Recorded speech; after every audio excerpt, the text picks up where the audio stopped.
Have you ever noticed how the best leaders aren't necessarily the ones with the biggest titles or the fanciest offices?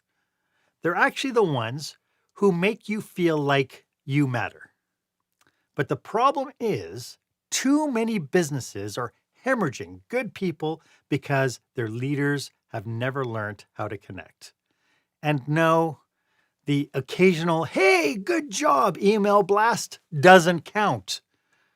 But that's what we're talking about today on Marc Haine Live.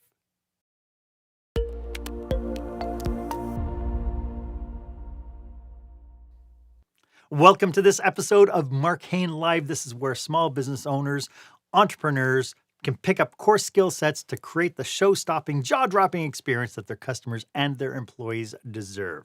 I am your host, customer and employee experience strategist, Marc Haine, and today we are diving into probably one of the most underrated and the most powerful skills in leadership, and that is the ability to truly connect with your team.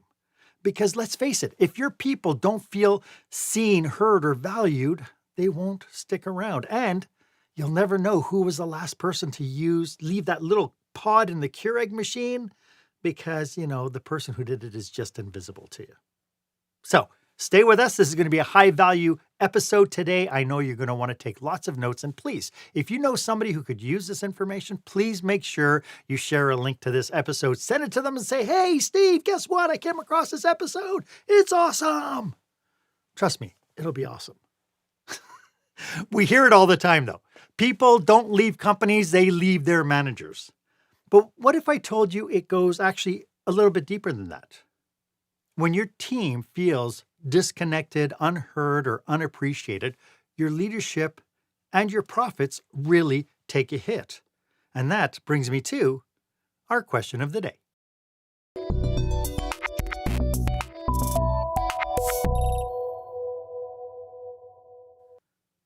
Okay, so on a scale from 1 to 10, how confident are you that your team feels connected to you as a leader? Now, your ego might come in to kick in and you're going to just lie to yourself and say, oh, they're so connected to me. I would challenge you and actually go out and ask your team that very question. Then what I'd like you to do is share this episode on your favorite social media platform, hashtag it experience leadership, and put your rating down and tell us why you got rated that way. I'd love for you to be part of this conversation. As I mentioned, today's guest knows a thing or two about real leadership, the kind that lifts teams up, fires them up, and keeps them around for the long haul. Tanya Doucet, affectionately known as Coach T, is a certified leadership coach, a speaker, an executive program facilitator with the Maxwell leadership team. She's coached executive leaders and entrepreneurs across the globe. She climbed the ladder herself from executive assistant to leadership positions during her 20 years in the insurance industry. And just for fun, she spent 7 years as a Zumba fitness instructor because if you can connect with a room full of sweaty, heavy-breathing strangers, you can connect with anyone. Tanya, welcome to the show. It's great to have you. Thanks for having me, Marc. Maybe you can dig a little bit deeper into who your clients are and how you serve them. All right, so my clients are executive leaders, entrepreneurs, and aspiring leaders who wish to discover the leader within, who want to grow their team and connect with their team and have a true team that they can have fun with, but that they can also reach their goals together. I love that. And being the whole thing about doing it together is really the key, right? Too many times we're rewarding leaders for all the stuff that they're doing, but a lot of that reward and recognition component comes inside in a form of bonuses, and it's usually not based on really great measurement, is it? No, exactly. You're right. And a lot of the times what we hear about is those famous pizza parties. Are they really connecting if they're just buying pizza to their entire team, right? You need to really feel that connection. Yeah. So, I was interesting. The Gallup State of the Workforce 2025 report just came out this month, and it indicated that employee engagement has dropped by another 4%. It was bad before, but now we've lost another 4%, and it's costing the world economy over $438 billion. So, Yeah. Tanya, what the heck is going on? It comes down to connection. It's the lack of connection. If people don't take the time to actually get to know their people, people are not going to stay engaged. They're not going to want to increase their productivity because all there are is a number at the office. They check in and check out. So And you really need to feel that connection with them.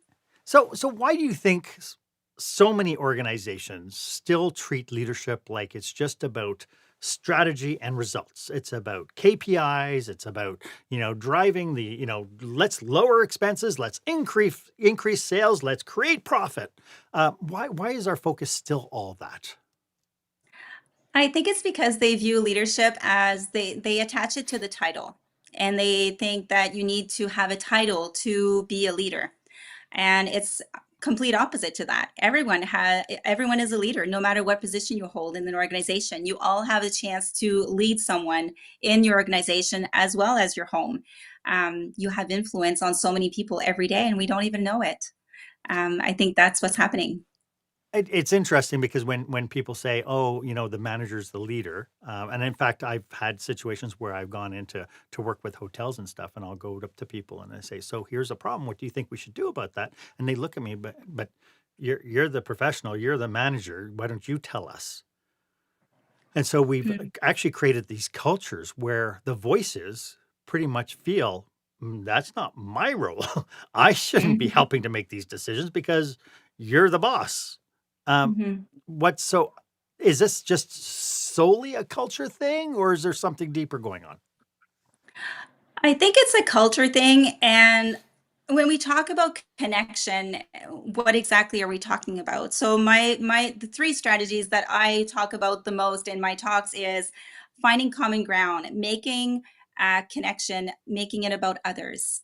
And when you make it about others and you ask your team questions and you involve them in the decision making process and ask them their opinion, that's when you actually get your team to become more engaged. That's when they're actually going to want to collaborate and work together. So, I mean, a lot of times when I talk to leaders, there are some people who do put on that hat that says, "I'm the boss. I Mhm, make all the decisions." Obviously, typically, those are the kind of corporate cultures that's, kind of fraught with micromanagement and all that sort of stuff. It's not about outcomes. It's, mhm, I want you to do it this way. This is the way I do it. So this is the way I want you to do it, as opposed to mhm, here's the outcome. Here's what I need us to achieve. Just go and fly, be free. So, are there mhm, any myths about being leader for leaders being kind of better connectors that we need to bust? Because I do know some people are like, I can't let people see who I truly am because my role as a leader, I need to be respected. I need people to be mhm, able to listen to me. I need credibility, and they feel that if they show any kind of vulnerability whatsoever, mhm. they'll lose all that. What are the myths that we need to I bust?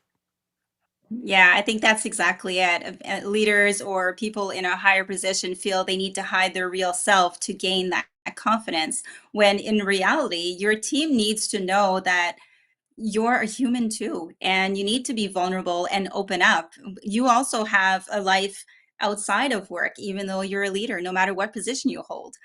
So I think it's important to be open and transparent with your teams. And the more you are transparent with them, the more you'll gain that respect, that engagement, that increased productivity. They're going to want to be there with you and collaborate.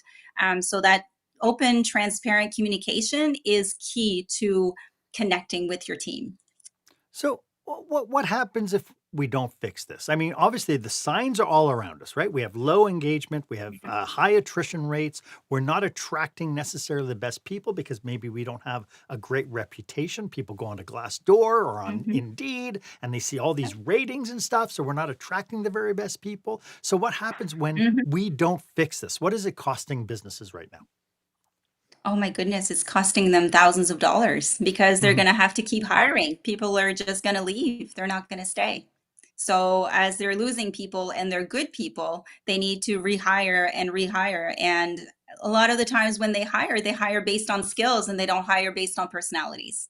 And you need to be hiring the right people. So that's a whole other subject I believe that we could talk for hours about.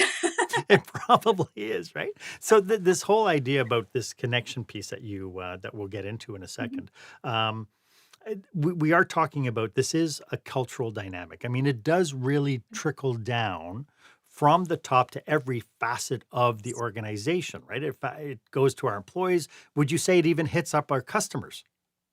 Absolutely. Absolutely. And you're right by saying it starts at the top.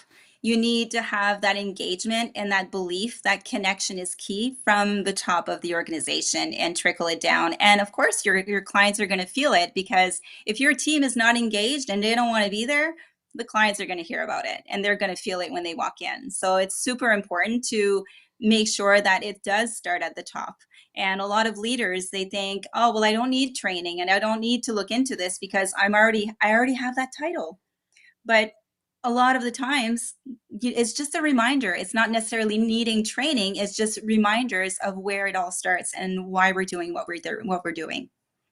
It's interesting because I joke with other leadership coaches that, we can't watch somebody like I tell the story about being in Bass Pro and watching a supervisor talking to an employee and it punctuated the conversation was punctuated with, well, if you don't like it, clerks like you are a dime a dozen. And he walked Ooh. off. And I thought, oh my goodness, that is so painful. And I really, part of me wanted to go up to him and say, hey, do you know that you really suck as a leader? And if you need help, I'm here. But I know that I can't do that because it would just shut people down. But, I have a sneaking suspicion that if somebody went to him and say, what kind of leader are you? He would be highly delusional about the reality. Yep. And he wouldn't actually recognize that he is probably the core to the problem of people not taking initiative, people not being engaged, people calling in sick all the time, and then finally the attrition rate. So how can we test for this disillusionment or this grandiosation? I don't even know if that's a word, but where you're delusional about what the effect you're having is. How can we test against that? If we think we're a good leader, how can we tell that that's reality and not delusion? I think a good test would be to have a meeting with each of your team members and ask them the question. What kind of leader Mm. am I to you? Where do you rate me between 1 and 10? Where do I stand and how can I help you? I think it's just that open communication once again to speak up and have those conversations. And would it be fair to say that if trust is very low in your organization, if people aren't very Mhm. forthcoming, that maybe that is a conversation you need to bring outside help in on? Absolutely. Absolutely. Because if the staff is not comfortable with their leader to begin with, they're not Mhm. going to be honest with them. So outside help is definitely a good avenue to take to actually get the answers that you're looking for and honest answers that you're looking for. Now that is very funny because that's a perfect segue into, hey, Tanya, if people are resonating with this, how can they get in touch with you? Well, there are a couple of ways they can get in touch with me. They can take a look at my website, which is tdleadership.ca, and or they can send me an email at tanya@tdleadership.ca, and it's Tanya. Yeah. Perfect. Perfect. Hey, I'd love to dig into kind of your three keys that leaders can use to turn the tides on this whole idea of becoming really good connectors. And we'll get to that right after this. When the spotlight shines on your business, are customers applauding or yawning? In other words, how is your business performing? Make your business a star with the new book, Lights, Camera, Action, Business Operational Excellence Through the Lens of Live Theater by Marc Haine. Marc uses his business and acting experience to help you see your business like a live show so you can create a performance your customers will never forget. Buy Lights, Camera, Action today at your favorite online retailer or directly at marchaine.com. Welcome back. I am speaking with the leadership queen, Coach T is in the house. Hey, before I go any further, I just have to acknowledge Ashbin is back with us. Ashbin, welcome back to the show. Thank you for tuning in live. This is awesome to have you. He goes, hey, I'm back. And yes, he is. So Ashbin, if you have any questions about today's topic, feel free to pluck it into the comment box. We'll make sure to address it. But Tanya, according to the Gallup, over 50% of employees now are open to new opportunities. So there are 50% of people, they might not be actively looking, but they're checking it out. They're looking for the exit, and 79% of people are quitting because they don't feel appreciated. How much is this idea of appreciation tied to connection? Oh, it's completely tied to connection. If you don't feel appreciated by your leaders, then you don't want to be there. You don't want to be engaged. You don't want to produce as much as you probably could. So it's directly aligned with that connection factor. And so, but by appreciation, why don't we define what appreciation is? Because a lot of people will say, yeah, every time my staff leave, it's like, bye guys, thanks, you did a great job, bye. And they think that's being appreciative. Can we talk a little bit about what it takes to be appreciative? I think as far as I'm concerned, being appreciative would be to take the time to actually see and speak to your staff and listen. A lot of the times the manager or leader will go by to say, hey, how are you, and just keep walking, but they're not really listening to the response. They're not really connecting with their staff by asking, how are you today, and did you have a good weekend? How was your son? He was in the hospital last week. It's those little things that people don't think about that make a difference, and it just takes 2 minutes. It makes a big difference. It's almost like curiosity is tied to this concept, isn't it? Yes. Ask To ask questions and really good listen. questions, find things out. Mhm. One of the challenges we had in one of the casinos, I was the director of food and beverage for a casino, and the staff actually became unionized. And one of the big pushes the big reason for that is because the COO used to walk in every day. He used to walk in the front desk, wouldn't talk to anybody. He'd go up the escalator, go straight to his office. He wouldn't say boo about anything. And one of the Mhm. things that I had told him is, you could really build in some level of humanity into your interaction if you just get your department heads just to report to you about somebody.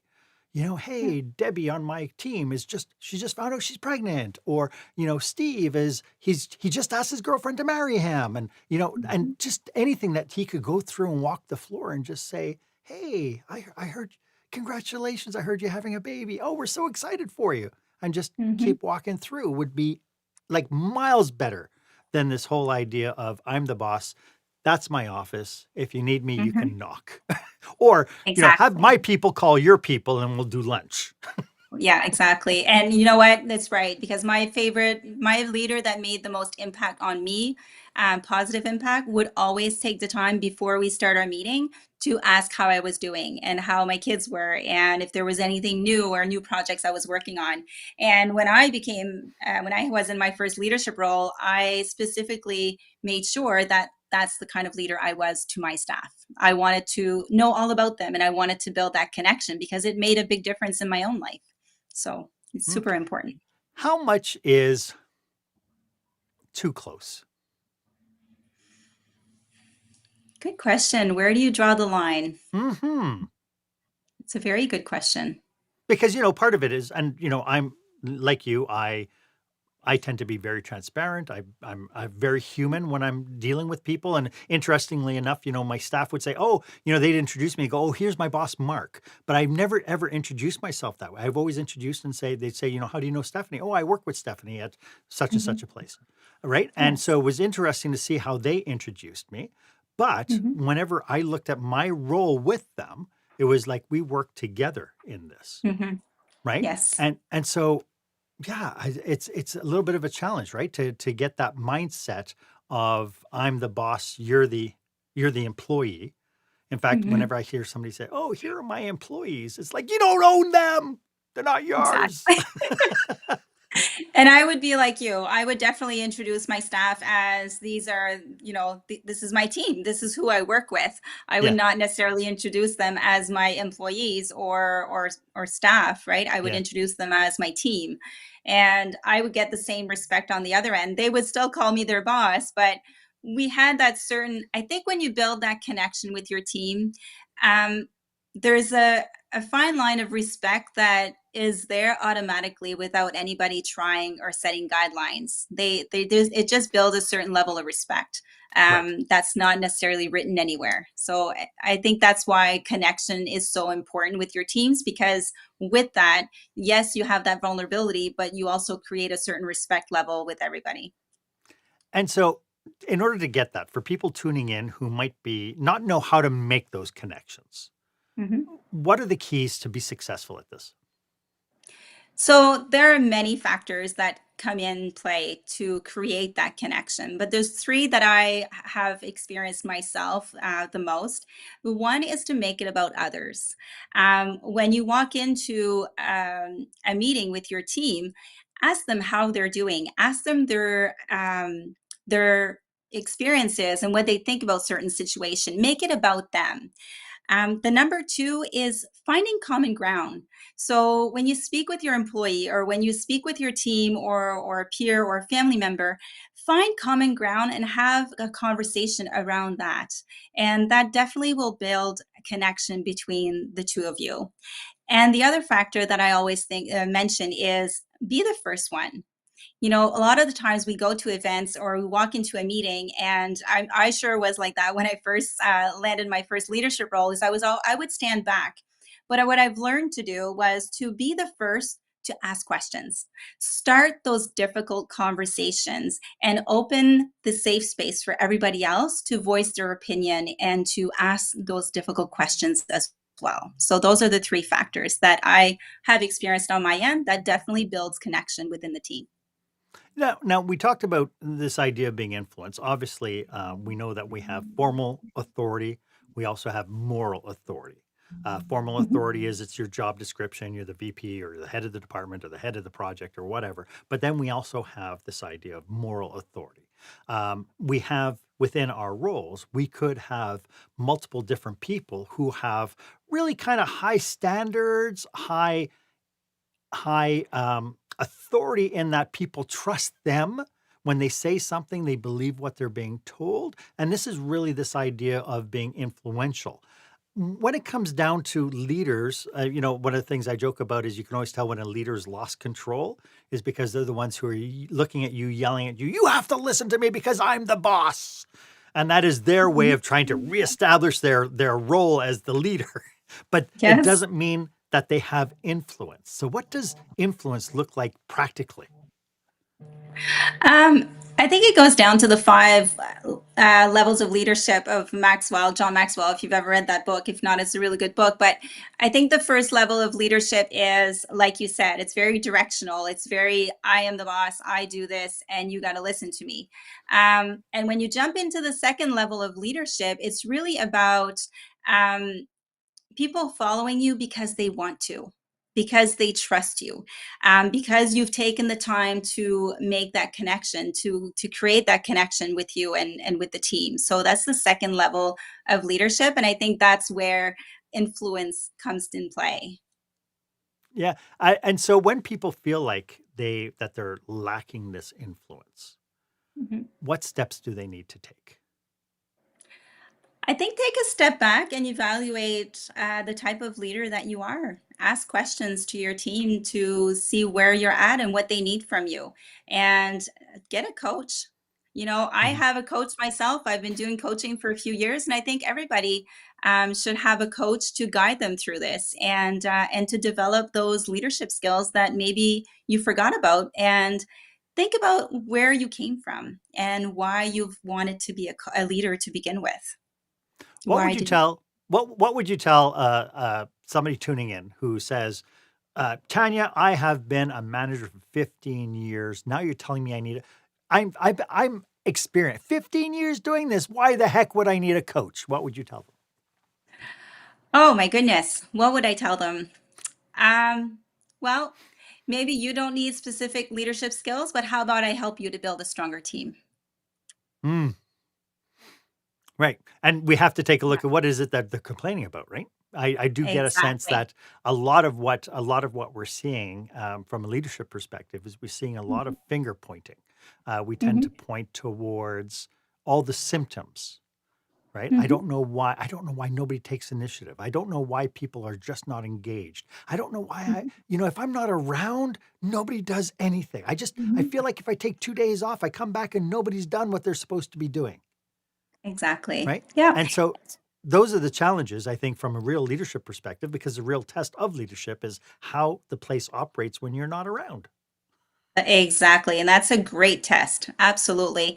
And I think that's, if you approach it in a way that let's see how we can improve your team, um, then you start working with the leader. And that's when, as a coach, when you ask good questions, the leader will discover themselves that, oh, maybe I need to work on that. And oh, tell me more about this and how can I improve that? So I think when you ask the right questions to those leaders, that's when the truth comes out. And that's where they begin to have that urgency to improve as a leader so that they can better serve their team.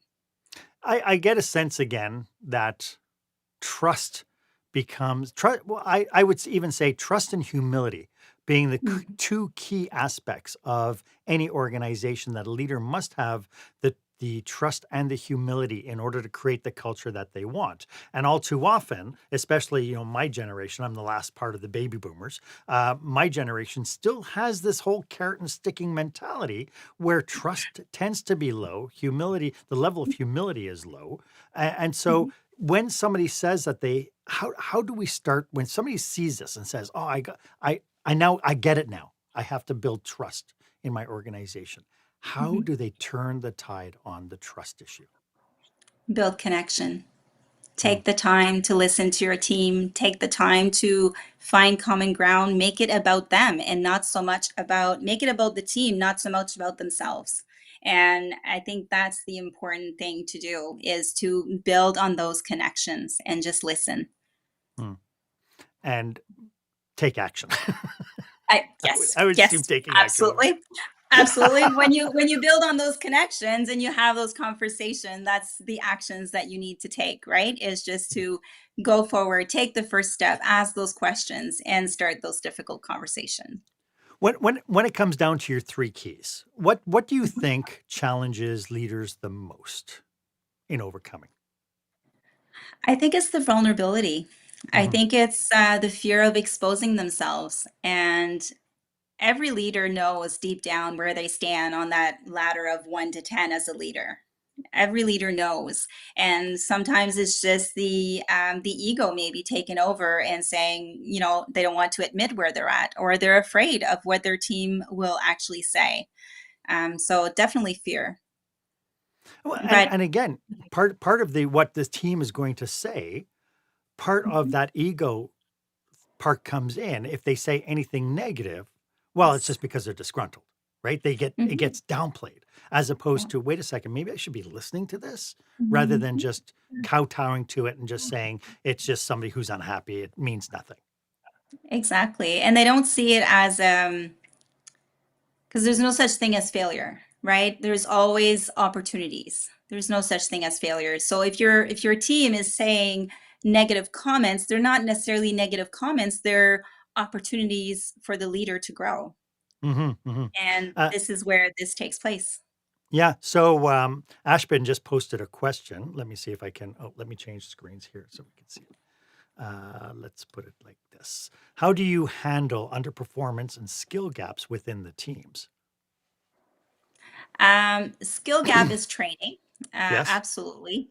Underperformance, coaching. Sit with your staff, ask them what they're struggling with. And it depends on the role, right? My background is in the insurance industry, so definitely coaching came into play, and product learning, and taking the time to teach them how to communicate, how to handle stress. Those soft skills are taken for granted so many times, and companies focus on the applicable skills, but they don't always take the time to work on those soft skills. Mhm. It's interesting because I do believe that the role of the manager has changed, and I think some organizations haven't figured it out yet.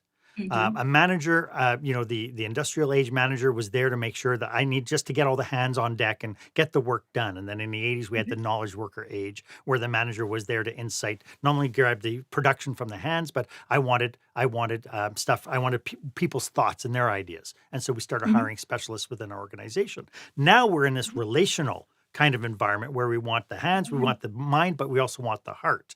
And I think Mhm. this is where people are really struggling, because I think leaders now are still bogged down with too many to-dos on their list, Mhm. that they're not Yes, focused on becoming a coach for their team because they don't have time. because And they don't have time. that's where it needs to change, and they need some coaches available for the team to grow on their emotional intelligence, on those soft skills. But definitely needs to they need to adapt with the times to make sure that the managers have time to build those connections with their teams, so that the performance is still up there and the collaboration is there, and that the staff actually want to be engaged in work. Now, I do know that you probably have a bunch of leaders watching this thing, but you're right. I have too much stuff to do. There's no way I could ever take time to be a coach. But yet, I think of high performing teams. We just watched the hockey game last night, the Oilers against the LA Kings, and I'm looking at the coaches, and I'm thinking to myself, the coaches aren't sitting down every day to sit down and write reports and to do profit analysis and all that sort of stuff. Yep. They're there to coach the players. And Mhm. then when the team is on the ice, they're there to observe and to look for points of improvement and be able to celebrate wins and so on. And yet in our Exactly. businesses, we're too bogged down with the reports, the KPIs, the meetings, the endless meetings. And so Endless meetings. what do we need to do to shift this mindset? I think it's to add more white space to our calendar. And what I mean by white space is schedule in some time to just think and look at what you have to accomplish next. And when I was in a leadership role, that's what I started doing towards the end, because I was bombarded with meetings, questions from the staff, and you want to help everybody and you want to offer that support to your teams, especially when there's a lot of changes.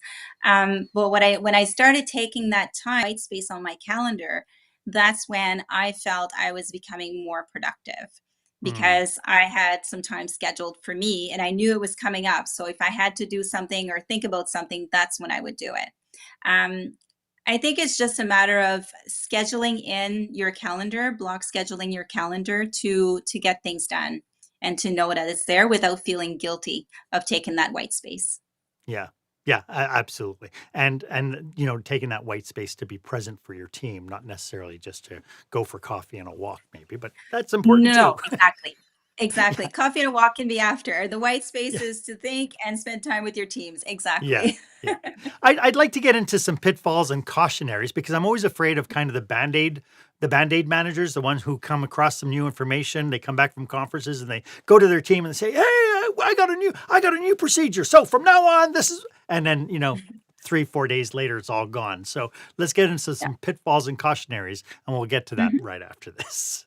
That's good.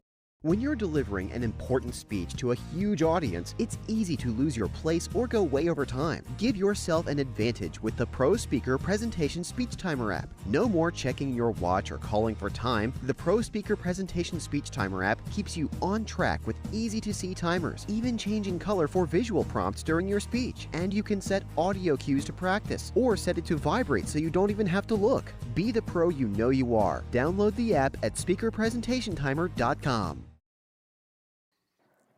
Welcome back. I hope you're getting tons of value from today's episode. As you can tell, Tanya and I are on a mission to support businesses just like yours. So if you belong to an organization that could use our help, or you or somebody you know might be planning a leadership retreat or a conference, drop us a line. I know, Tanya, you have a conference tomorrow that you're going to be speaking at.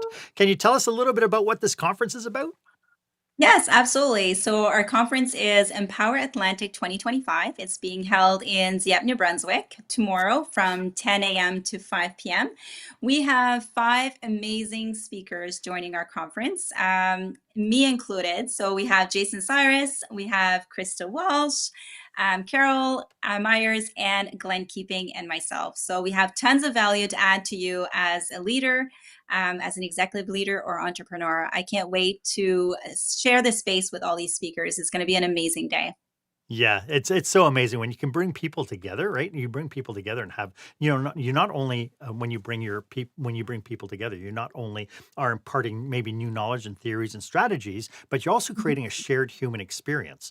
And so when we as leaders bring our team together, and you mentioned it about this idea of training your staff, training Mhm. your leaders, bringing people together so that they learn concepts and they start understanding how to apply certain things. I mean, that's probably the most value we can do, especially when we promote our leaders into new leadership roles. And Tanya and I are both professional speakers. We love to keynote, and so we'd love to explore how we could be of service to you and your people. So feel free to reach out to us.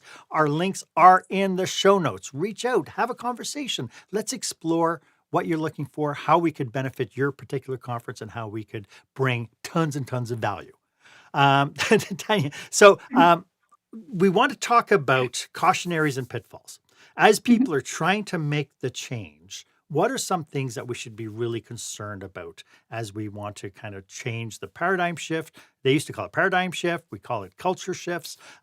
We want change to happen in our organization so people they feel seen, heard, trusted, and respected. Mhm. I think one of the things that come to mind is when you ask questions to your team, take the time to listen. Don't listen to answer. Take the time to actually listen and take it in. I think that's something that happens a lot. And we mentioned earlier in this podcast, people will ask, "How are you?" and keep walking, right? But if you ask your team for opinions and if you want their suggestions and what they feel the process should be, or whatever the case may be, take time to actually sit and listen to what they have to say. Because you hire people for their skills and their knowledge, right? They have something to share and bring to the table just as much as the leader does. As they try to make a shift into kind of this new kind of connection culture, um, Mhm. what what is the what's a real negative thing that they have to avoid, like in order to avoid this pitfall? A negative thing they have to avoid. It's a Yeah, very good question. it's only a small question, Tanya. It's just a tiny, tiny Just question. a small question. Just I think people don't care how much you know until they know how much you care. oh, I love that, People don't Mary care Lou how much you Angelou. know. Yeah, Yes, yeah, yes. yeah, and Yeah. when you have people who are just so time constrained and they don't have that white space in their calendar, um, how can we start tipping our hat to becoming more intentional behind actually showing people that we care? Take the time to visit your staff and get to know them.